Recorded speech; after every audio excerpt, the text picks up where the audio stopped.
ಸ್ನೇಹಿತರೆ ಎಲ್ರಿಗೂ ಕೂಡ ನಮಸ್ಕಾರ. ಸ್ನೇಹಿತರೆ, ನಾನು ಈ ಒಂದು ಹಲವಾರು ವಿಡಿಯೋಗಳಲ್ಲಿ ಒಂದು ಮೈಕ್ರೋ ಫೈನಾನ್ಸ್ ಬಗ್ಗೆ ನಿಮ್ಗೆ ಹೇಳಿದ್ದೀನಿ. ಅಂದ್ರೆ ಈ ಒಂದು ಮೈಕ್ರೋ ಫೈನಾನ್ಸ್ ಏನಿದೆ ಅಲ್ವಾ, ಇದು ಸರಿಯಾದ ರೀತಿಯಲ್ಲಿ ಬಡ್ಡಿಗಳನ್ನ ತಗೋಬೇಕಾಗುತ್ತೆ. ಮತ್ತೆ ಈ ಒಂದು ಹಳ್ಳಿಗಳಲ್ಲಿ ಈ ಒಂದು ಸಂಘ ಏನಿದೆ ಅಲ್ವಾ, ಈ ಒಂದು ಗುಂಪಿನ ಸಂಘ ಅಂತೆಲ್ಲ ಏನ್ ಮಾಡ್ತಿರಲ್ವಾ, ಅದೆಲ್ಲದೂ ಕೂಡ ಮೈಕ್ರೋ ಫೈನಾನ್ಸ್ಗಳೇ ಆಗಿರುತ್ತೆ. ಆದ್ರೆ ಇನ್ನೊಂದು ವಿಚಾರ ಅಂತಂದ್ರೆ, ಒಂದು ಹಳ್ಳಿಗಳಲ್ಲಿ ಸರಿಯಾದ ಒಂದು ಎಲ್ಲರ ಹತ್ರನೂ ಕೂಡ ದಾಖಲಾತಿ ಇಲ್ದಿರುವಂತ ಸಂದರ್ಭಗಳಲ್ಲಿ ಈ ಒಂದು ಮೈಕ್ರೋ ಫೈನಾನ್ಸ್ ಅಲ್ಲಿ ಮಾತ್ರ ಸಾಲಗಳು ಸಿಗುತ್ತೆ. ಹಾಗಾಗಿ ಜನರೆಲ್ಲ ಅಲ್ಲಿ ಆ ಒಂದು ಸಾಲಗಳನ್ನ ತಗೊಳ್ತಾರೆ. ಆದ್ರೆ ಆ ಒಂದು ಮೈಕ್ರೋ ಫೈನಾನ್ಸ್ ಗಳೇನಿದೆ ಅಲ್ವಾ, ಅದು ತುಂಬಾನೇ ಒಂದು ಬಡ್ಡಿಗಳನ್ನ ತಗೊಳ್ತಾರೆ. ಒಂದು 25%, 30% ಈ ರೀತಿಯಾಗಿ ಬಡ್ಡಿಗಳನ್ನ ತಗೊಳ್ತಾರೆ. ಇದ್ರ ಬಗ್ಗೆ ಒಂದು ಸರ್ಕಾರನು ಕೂಡ ಅದಕ್ಕೆ ಒಂದು ಸುಗ್ರೀವಾಜ್ಞೆನೂ ಕೂಡ ಹೊರಡಿಸಿತ್ತು. ಅದ್ರ ಬಗ್ಗೆನೂ ಕೂಡ ನಿಮ್ಗೆ ಎಲ್ರಿಗೂ ಕೂಡ ಗೊತ್ತಿರುವಂತ ವಿಚಾರ. ಅದಾದ ನಂತರದಲ್ಲೂ ಕೂಡ ನಿಮ್ಗೆ ತುಂಬಾ ಜನರು ನನಗೆ ಕಮೆಂಟ್ ಮಾಡ್ತಾ ಇದ್ದೀರಾ, ಈ ಒಂದು ಸುಗ್ರೀವಾಜ್ಞೆ ಹೊರಡಿಸಿದ್ರು ಕೂಡ ಈ ಒಂದು ಮೈಕ್ರೋ ಫೈನಾನ್ಸರ್ ಮನೆ ಹತ್ರ ಬರುವಂತದ್ದು, ಕಿರುಕುಳನ ಕೊಡುವಂತದ್ದು, ಮತ್ತೆ ಅವಾಚ್ಯ ಶಬ್ದಗಳಿಂದ ನಿಲ್ಲಿಸುವಂತದ್ದು, ಈ ರೀತಿಯಾಗೆಲ್ಲ ಮಾಡ್ತಾ ಇದ್ದಾರೆ. ಮತ್ತೆ ಈ ಒಂದು ಬಡ್ಡಿಗಳನ್ನ ವಸೂಲಿಗಳನ್ನ ಮಾಡ್ತಾ ಇದ್ದಾರೆ ಅಂತ ತುಂಬಾ ಜನರು ನನಗೆ ಕಮೆಂಟ್ ಮಾಡ್ತಾ ಇದ್ದೀರಾ. ನಾನು ಆ ವಿಡಿಯೋದಲ್ಲೂ ಕೂಡ ಹೇಳಿದ್ದೀನಿ ಕಂಪ್ಲೀಟ್ ಡೀಟೇಲ್ಸ್ ನ. ನಿಮ್ಗೆ ಆ ರೀತಿಯಾಗಿ ಏನಾದ್ರು ತೊಂದರೆ ಕೊಡ್ತಾ ಇದ್ರೆ, ಒಂದು ಯಾವುದೇ ಮೈಕ್ರೋ ಫೈನಾನ್ಸ್ ಆಗಿದ್ರು ಕೂಡ ನಿಮ್ಗೆ ತೊಂದರೆಗಳನ್ನ ಕೊಡ್ತಾ ಇದ್ರೆ, ನೀವು ಇಮಿಡಿಯೇಟ್ ಆಗಿ ಹೋಗಿ ಕಂಪ್ಲೇಂಟ್ ಮಾಡಬಹುದು. ನಿಮ್ಮ ಒಂದು ಹತ್ತಿರದ ಒಂದು ಪೊಲೀಸ್ ಸ್ಟೇಷನ್ಗೆ ಹೋಗಿ ನೀವು ಆ ಒಂದು ಕಂಪ್ಲೇಂಟ್ ನ ರಿಜಿಸ್ಟರ್ ಮಾಡಬಹುದು ಸ್ನೇಹಿತರೆ. ಅಂದ್ರೆ ಈ ಒಂದು ಮೈಕ್ರೋ ಫೈನಾನ್ಸ್ ಅಂತಂದ್ರೆ ನಿಮ್ಗೆ ಗೊತ್ತಿರಬಹುದು, ಈ ಒಂದು RBI ಏನಿದೆ ಅಲ್ವಾ, ಈ ಒಂದು RBI ಗೆ ರಿಜಿಸ್ಟರ್ ಆಗದೆ ಇರುವಂತ ಈ ಒಂದು ಯಾವುದೇ ಒಂದು ಕಂಪ್ನಿಗಳಾದ್ರೂ ಕೂಡ ಅದು ಮೈಕ್ರೋ ಫೈನಾನ್ಸ್. ಮೈಕ್ರೋ ಫೈನಾನ್ಸ್ ಅಂತಂದ್ರೆ ನಿಮ್ಗೆ ಈ ಒಂದು RBI ರಿಜಿಸ್ಟರ್ ಆಗೋದಿಲ್ಲ, RBI ಕೂಡ ಕಂಟ್ರೋಲ್ ಮಾಡೋದಿಲ್ಲ ಅದನ್ನ.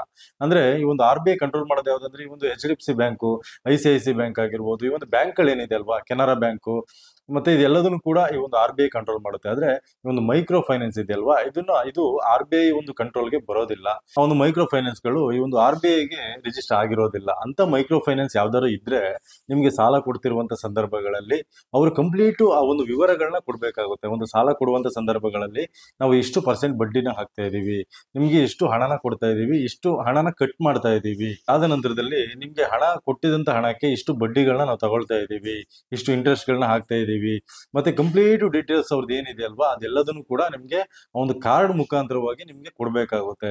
ಅದು ಗೌರ್ಮೆಂಟ್ ರಿಜಿಸ್ಟರ್ ಆಗಿದೆಯಾ ಇಲ್ವಾ, ಇದೆಲ್ಲದನ್ನು ಕೂಡ ಒಂದು ಕಾರ್ಡ್ ಅಲ್ಲಿ ಮೆನ್ಷನ್ ಮಾಡಿ, ಅದಾದ ನಂತರದಲ್ಲಿ ಅದೊಂದು ನಿಮ್ಗೆ ಕಾರ್ಡ್ ನ ಕೊಡ್ಬೇಕಾಗುತ್ತೆ. ಅದೇ ರೀತಿಯಾಗಿ ಈ ಒಂದು ಬಲವಂತವಾಗಿ ಒಂದು ಯಾವುದೇ ಒಂದು ಸಾಲಗಳನ್ನ ವಸೂಲಿ ಮಾಡುವಂತದ್ದಿಲ್ಲ. ಅಂದ್ರೆ ಬಲವಂತವಾಗಿ ಯಾವುದೇ ಒಂದು ಸಾಲಗಳನ್ನ ಕೂಡ ವಸೂಲಿ ಮಾಡೋವಾಗಿಲ್ಲ, ಮನೆ ಹತ್ರ ಬರೋವಾಗಿಲ್ಲ, ಮನೆ ಹತ್ರ ಬಂದು ಕಿರುಕುಳನ ಕೊಡುವಾಗೆ ಇಲ್ಲ. ಆದ್ರೆ ಈ ಒಂದು ಜನರು ಯಾವಾಗ ಒಂದು ಸಾಲಗಳನ್ನ ಕಟ್ತಾರೆ, ಆ ಒಂದು ಸಂದರ್ಭಗಳಲ್ಲಿ ಅವರು ಆ ಒಂದು ಸಾಲಗಳನ್ನ ಹಿಂಪಡಿಬೇಕಾಗುತ್ತೆ, ಮರುಪಾವತಿನ ಮಾಡಿಸ್ಕೋಬೇಕಾಗುತ್ತೆ. ಅಲ್ಲಿವರೆಗೂ ಕೂಡ ಕಿರುಕುಳನ ಕೊಡುವಂತಿಲ್ಲ, ಮತ್ತೆ ಅವಾಚ್ಯ ಶಬ್ದಗಳಿಂದ ನಿನ್ಸುವಂತಿಲ್ಲ. ಮತ್ತೆ ಈ ಒಂದು ಮನೆ ಹತ್ರ ಹೋಗಿ ಈ ಒಂದು ಮೈಕ್ರೋ ಫೈನಾನ್ಸ್ ಅಲ್ಲಿ ನಾವು ಈ ಸಾಲನ ತಗೊಂಡಿದ್ದಾರೆ ಅಂತ ಮನೆಗೆ ಬರೆಯುವಂತಿಲ್ಲ, ಇದ್ಯಾವುದನ್ನು ಕೂಡ ಮಾಡೋಗಿಲ್ಲ. ಎಲ್ಲದಕ್ಕೂ ಕೂಡ ಈ ಒಂದು ಸರ್ಕಾರದ ಒಂದು ಸುಗ್ರೀವಾಜ್ಞೆಯಲ್ಲೇ ಕಂಪ್ಲೀಟ್ ಡೀಟೇಲ್ಸ್ ಇದೆ.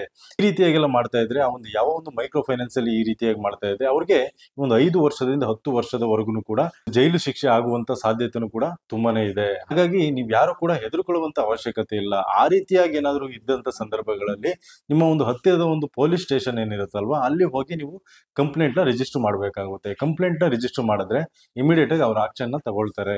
ಸರ್ಕಾರದಿಂದಾನೇ ಹೇಳಿದ್ದಾರೆ, ಇಮಿಡಿಯೇಟ್ ಆಗಿ ಆಕ್ಷನ್ ತಗೊಳ್ಳೋದಕ್ಕೆ ಸರ್ಕಾರದಿಂದಾನೇ ಹೇಳಿದ್ದಾರೆ. ಹಾಗಾಗಿ ಯಾವ್ದೋ ಒಂದು ಹತ್ತಿರದ ಪೊಲೀಸ್ ಸ್ಟೇಷನ್ ಇದ್ರೆ ಅಲ್ಲಿ ಹೋಗಿ ನೀವು ಕಂಪ್ಲೇಂಟ್ ನ ರಿಜಿಸ್ಟರ್ ಮಾಡಿ. ಆದ್ರೆ ಇನ್ನೊಂದು ವಿಚಾರ ಏನಂತಂದ್ರೆ ಸ್ನೇಹಿತರೆ, ನಿಮ್ಮ ಒಂದು ಮೈಕ್ರೋ ಫೈನಾನ್ಸ್ ಅಲ್ಲಿ ನೀವು ತಗೊಂಡಂತ ಸಾಲನ ಕಟ್ಟಲೇಬೇಕಾಗುತ್ತೆ.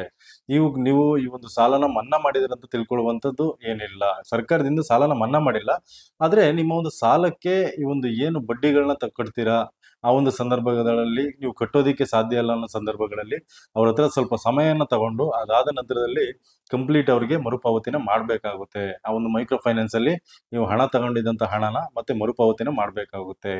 ಆದ್ರೆ ನೀವು ತಗೊಂಡಿದಂತ ಸಾಲ ಏನಿದೆ ಅಲ್ವಾ, ಅದು ಕೂಡ ನಿಮ್ಮ ಒಂದು ಕಷ್ಟಕ್ಕೆ ಸಿಕ್ಕಿರುವಂತ ಸಾಲ ಆಗಿರುತ್ತೆ. ಅಂದ್ರೆ ನೀವು ಕೂಡ ಈಗ ನೋಡಿ, ನೀವು ಹಳ್ಳಿಗಳಲ್ಲಿ ಇರ್ತೀರಾ, ಅಲ್ಲಿ ಯಾವ್ದು ಕೂಡ ದಾಖಲಾತಿ ಇಲ್ಲದೆ ಅವರೊಂದು ಸಾಲನ ಕೊಟ್ಟಿರ್ತಾರೆ. ಅದು ನಿಮ್ಗೆ ತುಂಬಾನೇ ಹೆಲ್ಪ್ ಆಗಿರುತ್ತೆ.